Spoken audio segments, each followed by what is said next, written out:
Cody and I have no way to get this to work.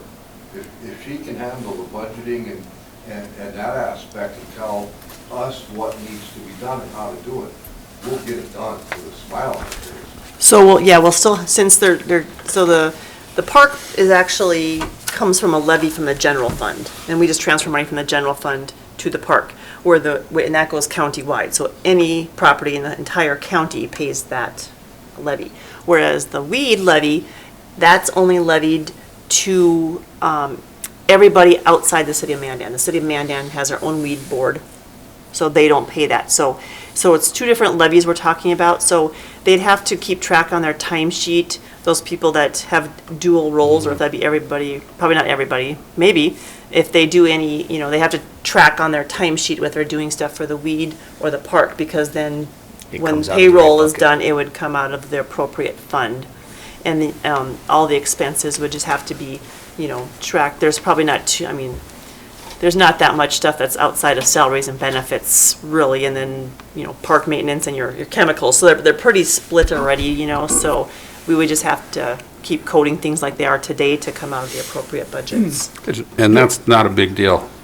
I have 9 No. different line items that I budget Yeah. to on a daily basis. Oh, and the sheriff, and as far as timesheets go, It's the not hard. sheriff's department has, multiple codes that they have different grants for underage drinking and distracted driving and stuff, so they already have that in place for payroll for, setting up different codes, so it's not a big deal at all for So it's payroll. new for this structure, but it's not new for payroll. Right.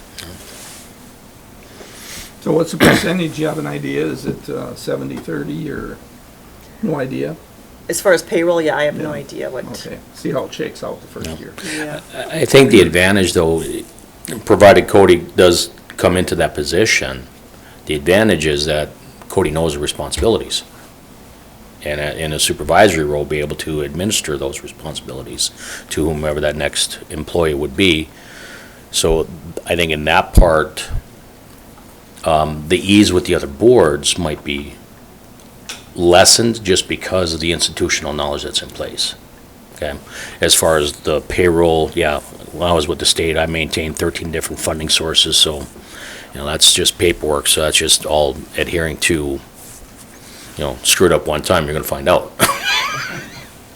But, again, it just comes down to the bigger picture, is the synergies between the 2 boards, 3 boards technically, and, between the park board, the county commission, and the weed board.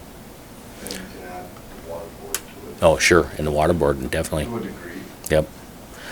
But having that synergy and that communication to ensure that the job is getting done on a timely manner for all entities involved. I agree with everything you said, Ray, but I got a big emphasis on the communication. People got cell phones, you just gotta talk. When I took the director position for the parks, we had issues at Harmon Lake. 99% of it was communication, 99%. The first thing I did was I got everybody's email and cell phone, and I gave mine out. And I think from that point on, it was just clicking and everything. A month and a half was pressed out. So, if everybody goes into this with an open mind and communicates their issues, their concerns, we can get them hashed out. Don't wait till that issue or concern gets to be 2 or 3 steps higher. Let's hash it out right away in the beginning. Yeah, And honestly, with Cody knowing the weed side of it like the back of his hand, and we got Alex on the parks, he knows the parks, the operations and maintenance of that like the back of his hand. All Cody's really got to do is learn the administrative part of the parks, and he's got way more computer knowledge than I got, so I don't think it's going to be an issue. And don't smirk, I admit it. You think they call me Techno Tim? No. That's gone. yeah, Yeah, I think the way that the org chart is set up, I don't really have a whole lot of concerns because each leg still has a full-time person attending to that specific need of that branch. I see a big benefit in being able to share employees. I have typically 2 seasonals that I have lost several seasonals because they can't put in the hours they would like to, because we're windy all the time, or it's raining, it's windy all the time. And we get shut down in the middle of the day, or sometimes we'll go 4 or 5 days without being able to turn a wheel. And being able to send those people over to do a project on the park side, I think could really help in retaining some employees too.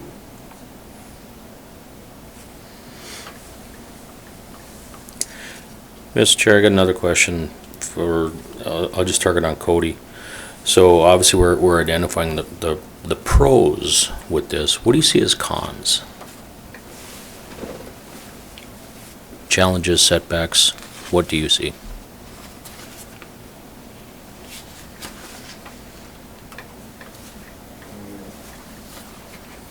I'm not just really coming up with many cons.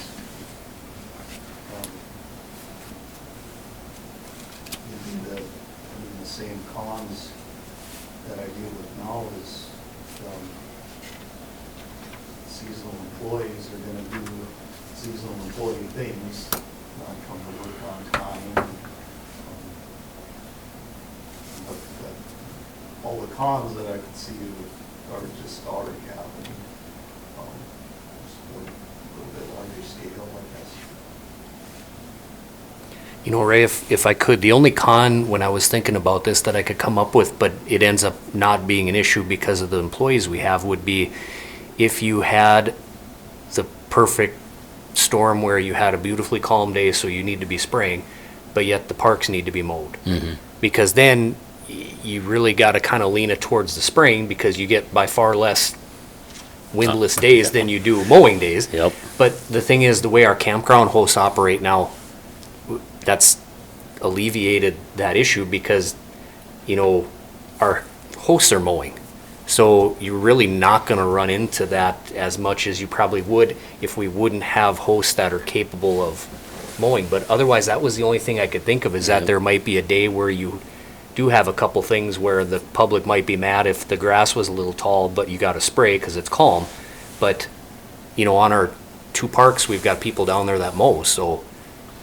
But that's also more so on a daily juggle of priorities. Yep. And we all know a day without wind only lasts about an hour. Yep. Right. But that was the only thing that I could think of as far as a conflict of where you'd have to give, you know, weed precedence over. We only Mowing. have 2 trucks, and we'll keep our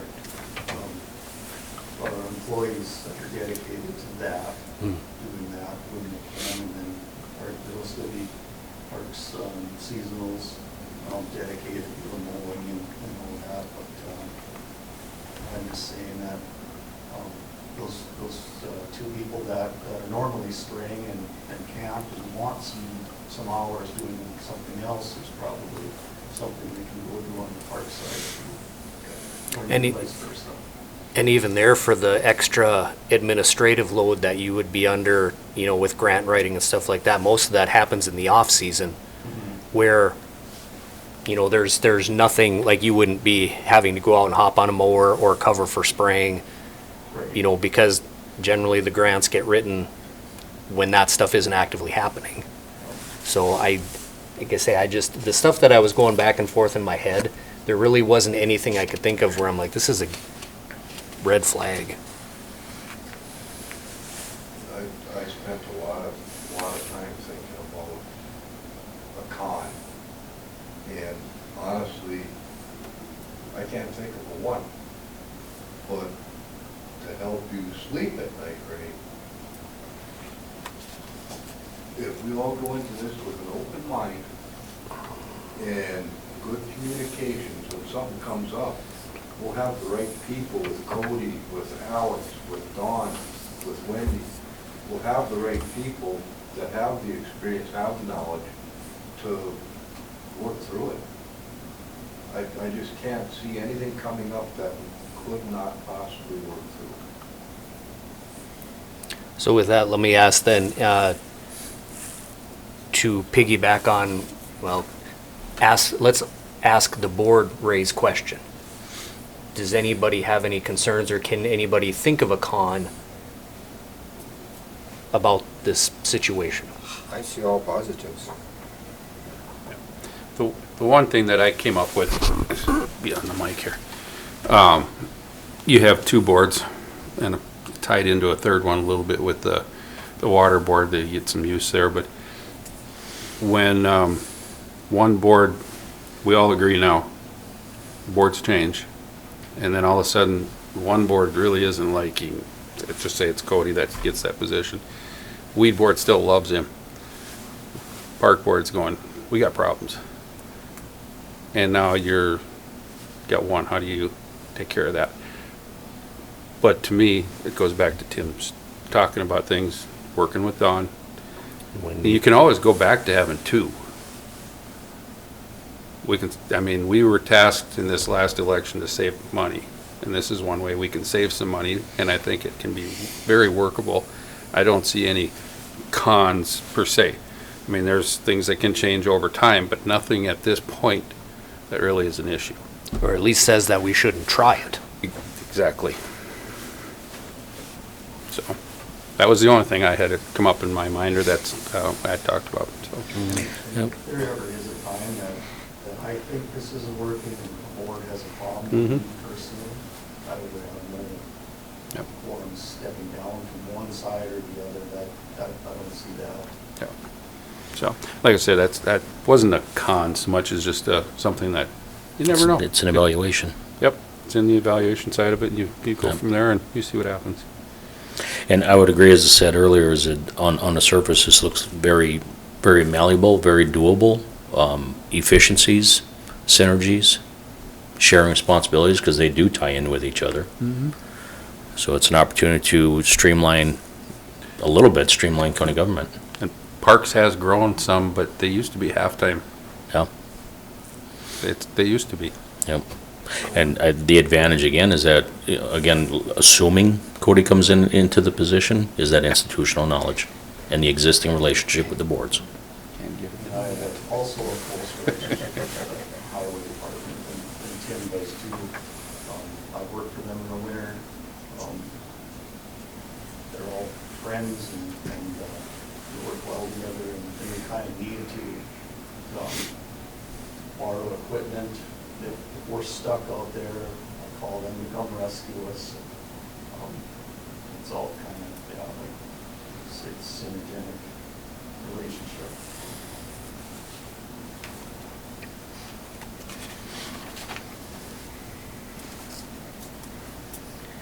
Okay, so are we looking for a recommendation to the county commission to approve this arrangement? At this point,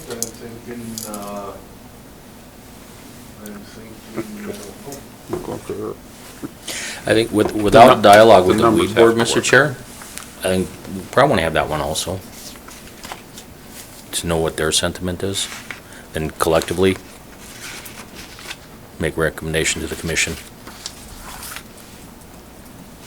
probably just looking at a consensus of this board, approving or disapproving of it. So I really don't know what the steps would be to make this all happen. My goal was to come to this meeting and find out any problems that you guys would think we'd have, so I could answer them, or get them worked out and answer them next month. So I don't know if you want to just have a consensus that this is a good thing, or Dawn, what would you recommend? I'd say at some point, we probably need a motion to recommend, as a recommendation to the county commission. What I'm also thinking, Mr. Chair, is again, have the conversation with the weed board, even if that's directed through Cody, and then probably a best course of action, have a joint meeting Yeah, I mean, if everybody, would the county commission feel better if the recommendation motion came from a joint meeting between the two boards? I would feel so. At least they've sat and talked about it between them. When's the next actual scheduled weed board meeting? We don't have any scheduled. Okay, so we just have to February? call, February would be our, what we could, because I don't think we'd want to really wait till February, because then we're starting to get close to like wheels on the ground. I could probably put a meeting together as soon as next week. How long would we have to post it? Oh, we can do it the same day. There's no requirement for time. Just has to be Just posted. just an open meeting. We just have to send an email out to the media. Would it be in our interest to invite the water board also to that meeting? Like an open invitation sure wouldn't hurt. I mean, because I could also, if the water board doesn't care, I could also serve as the liaison on that unless there'd be a conflict of interest with myself. That'd be fine. So, because I could represent the water board interests as well. But I think it probably wouldn't hurt to extend an invitation just to see if there'd be any potential issues since, with Harmon. But chances are they'd ask my opinion on it, and I tell them, well, from Parks, I don't see an issue, so I don't see an issue from the, actually, the thing that I think for water board is right now we pay a third party to spray out at Harmon, and I'm thinking, maybe we can, if there's more bandwidth and, we have people sitting around, we could, turn that into, keeping that all internal, but, that's a discussion for down the road. But I think then I guess the next course of action would probably be to set a meeting between the boards with the goal of making a recommendation to the county commission. Would January 28th be too late? That's our next meeting. Invite them to our meeting. I guess what that comes down to is from the guys that would really have to deal with the outcome of this. When do you feel like you need the decision to have this by to be able to get wheels on the ground, to get all this laid out, because you've got to hire a full-timer? There's cross-training there that has to happen. Because from a personal perspective, I don't care if the meeting's next week or our next park board meeting or the next date the county commission meets. But I think maybe that's best answered by you guys of how much time, because if the position for this also has to be advertised internally, that's probably at least, a week to advertise? At least, yeah. So, Yep. I mean, Sooner the better. the sooner the better. Yeah, because if you're gonna, like Ray's alluded to, we can't give Cody the position to, just sitting here. We have to do the, advertise it and be very transparent Due through the whole thing. process. We all realize that he is probably two legs up on anybody else that would come in because of institutional knowledge, Yep. but you still have to do the process and see what shakes out. It's just the way it works. So, I think then the recommendation of the board would be, let's get a group meeting between the park board, the water board, and the weed board, with the goal of that to be to either approve this or try to figure out something else. Approve or deny. Dawn, when is the next county commission meeting? First one in January? That would be January 9th.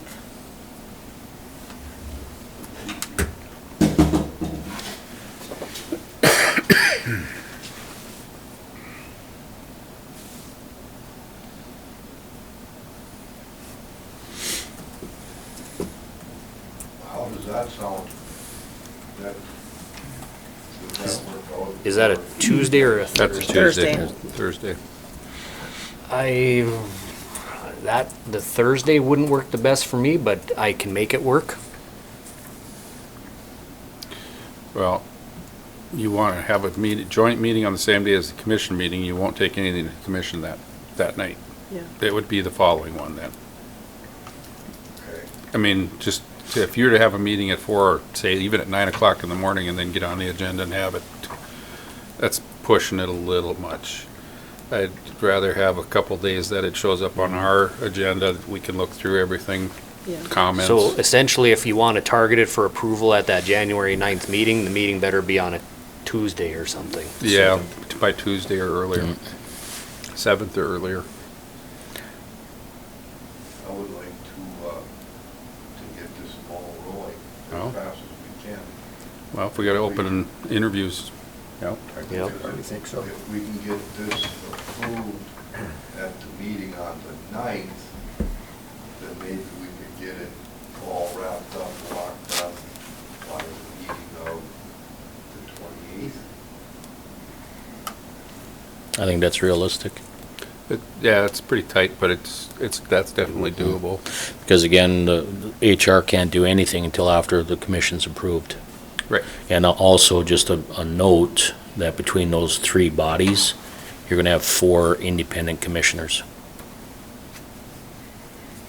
1 on the weed board, 2 on the park board, 1 on the water board.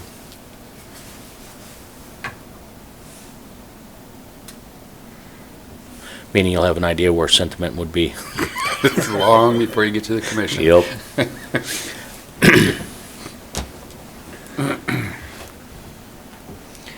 So you gentlemen send the word out, pick a day, send the notification out, and we'll see if we can't get a meeting together that week. Well, does the 7th work for you guys? That'd be the Tuesday then. Tuesday the 7th. Yep.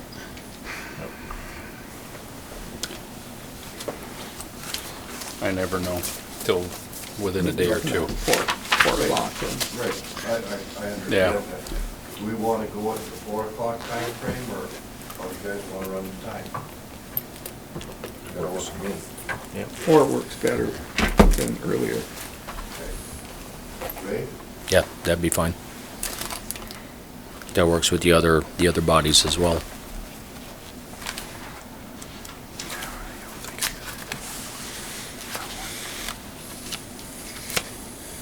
Yeah, that works for me if it works for you guys. It's a starting point anyway. Yeah. See what the How- weed- how many see people what are on the weed board? Yeah. Weed 6. board was 6 on the weed board? Well, we're gonna be down to 5, Yeah, we're done with mine right because we now. had no one apply for that one area. Oh. Get an open position. Mandan too. What? Really? It's Mandan district, isn't it? Yeah. Yeah, southwest of Mandan, my neck of the woods. Bunch of rednecks out there. Rednecks, there are a few. We actually call one house that. Okay, is there anything else for Tim on the merger discussions? Okay, with nothing else being brought up, we'll move on. Tim, meeting dates for 2025. Okay, in your packet, I put down the list of the Tuesdays that coincided with the county commission dates. And in years past, we've always followed those, so, but we need to make it official, so if you guys want to have a vote on that, go for it. I'll make a motion to approve those dates presented. Okay, we have a motion and a second to approve the 2025 meeting dates. Is there any further discussion? Hearing and seeing none, all in favor signify by saying aye. Aye. All opposed, same sign. Motion carries. Okay, last item on the agenda, park updates. Okay, in your packet, I put a copy of these. Letter A, the shower facilities at Grainer Park. Jesse Kist and I talked a little bit about this, and at this point, I just think we're gonna be wasting a lot of time and money for something that the public hasn't a demand for, because it will be very expensive.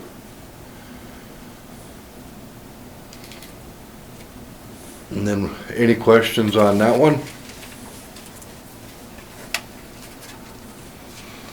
And then, we're, for the most part, we're shut down, our water's off, power's off, everything's tucked away, but if anybody asks you if we're open, they wanna go snow camping, we're open for it. Vault toilets never get locked up. But you'd be surprised how many people actually want to go out and camping in the middle of winter. Nice day. Peaceful. It'd be a nice weekend for it this week.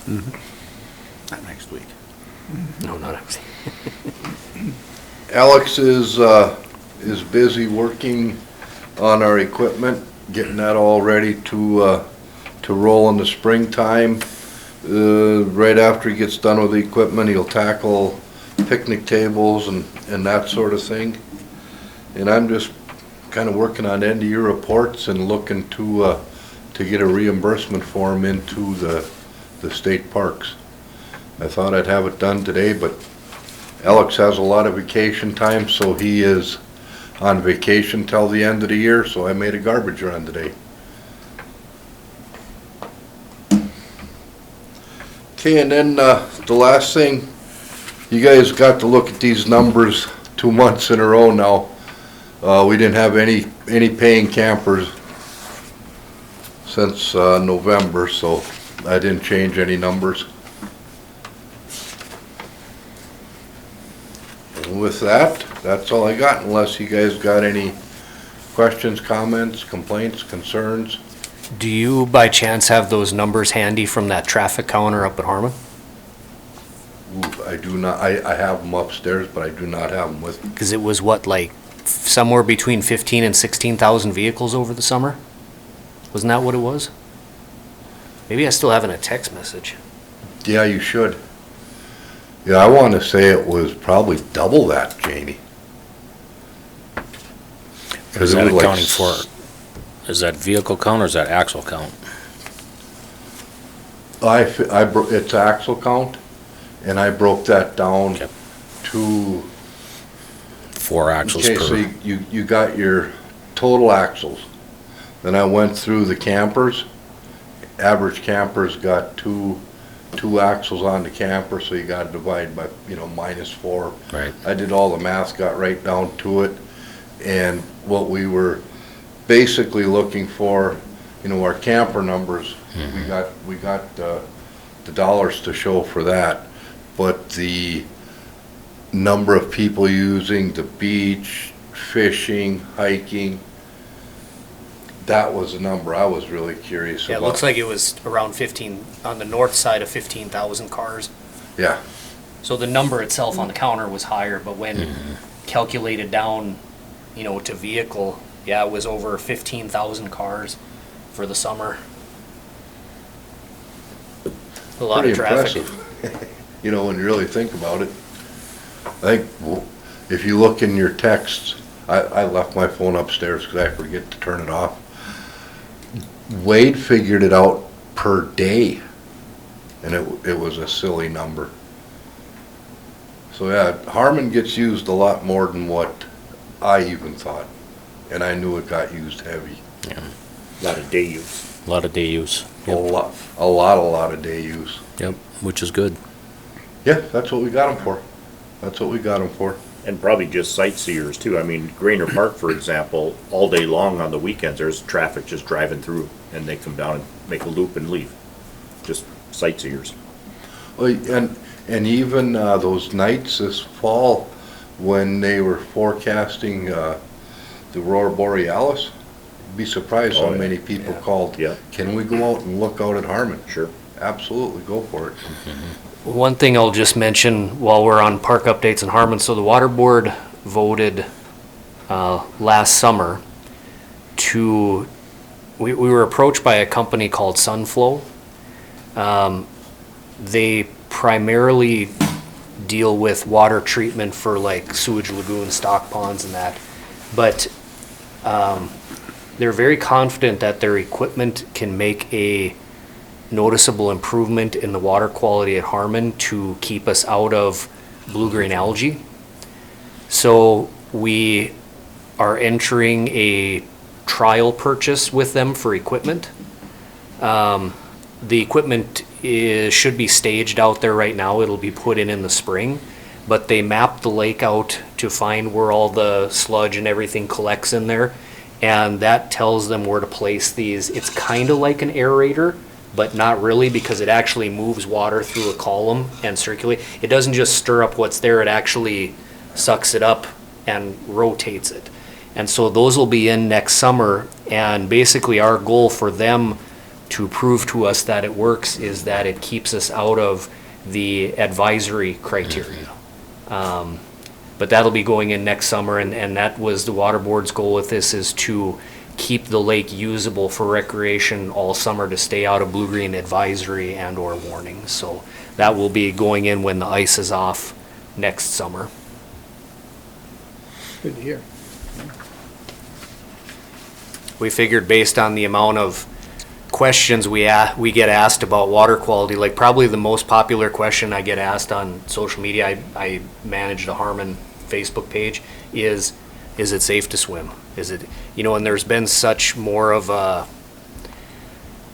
I guess, public awareness campaign by DEQ on blue-green algae that, if the public even thinks twice about it, everybody's out of the water. So we're really trying to hit that up and get the problem taken care of. So we'll see what happens next summer.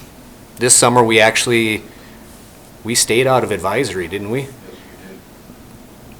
we did. Just by our precautionary opening. Yep. We do operate the outlet at Harmon at least twice a year. There's a low-level drawdown pipe at the bottom of the lake where we can actually turn the lake over. And so when we started with the blue-green problem between the water board and parks, we started making sure that whenever we had available water to dump when the lake was stratified, that we did do that. And that has helped tremendously for water quality.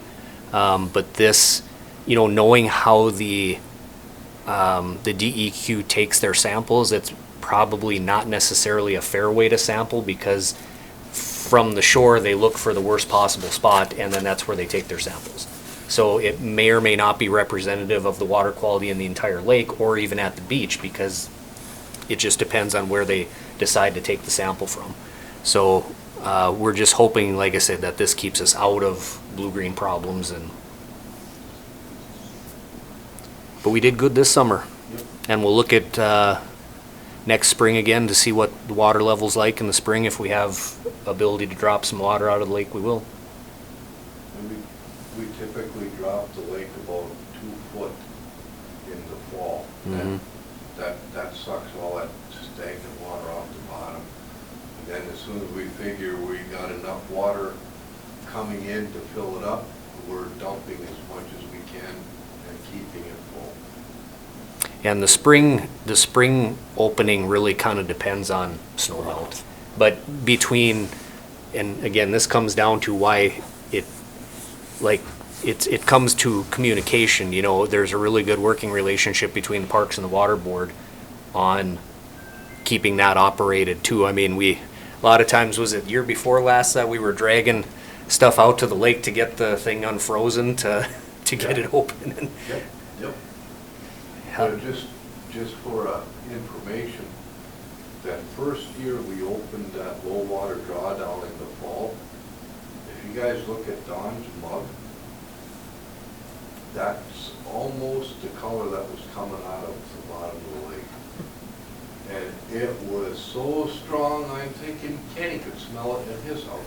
Yeah, you're pretty close to being correct on that. Yeah. It was gross. It really, truly was. But every year now, it gets better. I haven't seen it that color for a couple, 2-3 years. But not for any noticeable amount of time. I mean, usually the first blast out of the pipe looks like that, but then it goes to just, dirty stagnant water after that. But the first year we opened it, it ran and looked like coffee creamer for 2 weeks. at least, yeah. And you could smell it. No ifs, ands, or buts about it. Is it just that the lake doesn't get enough churning, it's not big enough? There's a lot of agricultural runoff into that lake. And, I mean, if we don't operate that low-level drawdown, you're exactly right. The lake doesn't get enough turnover because the water level of the lake's automatically regulated just by the water level. If it gets too high, it just goes out the primary spillway, but then you're dumping top water So, I mean, even if we get a place where, well, like, was it last spring or the spring before when we had so much water coming in? We actually had the low level open completely, and I think it's an 18-inch slide gate. And there was still water going over the primary, even with the low level completely open. There was that much water. That was last year. I can't remember if it was last year or the year before. Last year. Was it? Well, yeah. After all our snow we had that Yeah. winter. For that 100 inches of snow that winter. Yep. Yeah. And that thing stayed completely, Even this spring.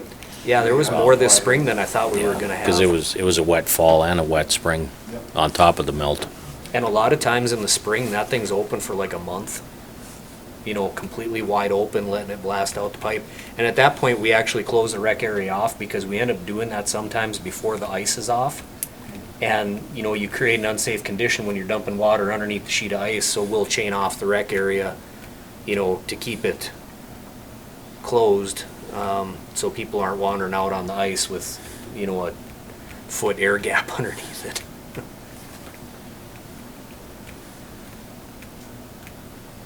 Okay, any other questions, comments for Tim?